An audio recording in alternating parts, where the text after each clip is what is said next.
بلوچستان کے وزیر تعلیم شفیق احمد خان کو نامعلوم مسلح افراد نے آج کوئٹہ میں فائرنگ کر کے قتل کر دیا ہے۔ بلوچ لبریشن یونائٹڈ فرنٹ نے اس واقعے کی ذمہ داری قبول کی ہے۔ دوسری جانب پیپلز پارٹی نے 3 دن تک اس واقعے کے خلاف بلوچستان بھر میں سوگ منانے کا اعلان کیا ہے۔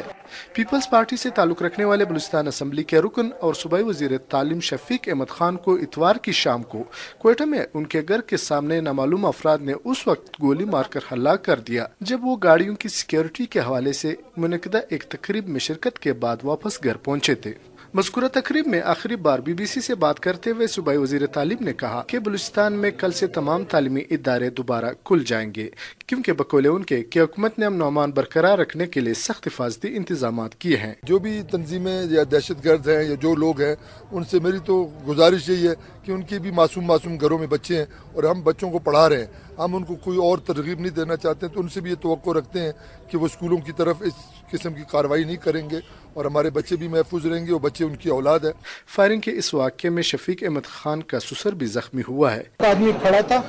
اس نے فائرنگ کی، ایک ہی آدمی تھا جی، اب وہ کھڑا ہو کے فائرنگ کر رہا، کسی نے اس کو پکڑا نہیں، وہ سامنے مجھے یاد نہیں ہے، 1-2 آدمی تھے گلی میں، انہوں نے پھر اس کے بعد کیا کیا، کیونکہ مجھے گولی لگ چکی تھی، مجھے محسوس ہوا کہ میرا بلڈ گر رہا ہے، تو میں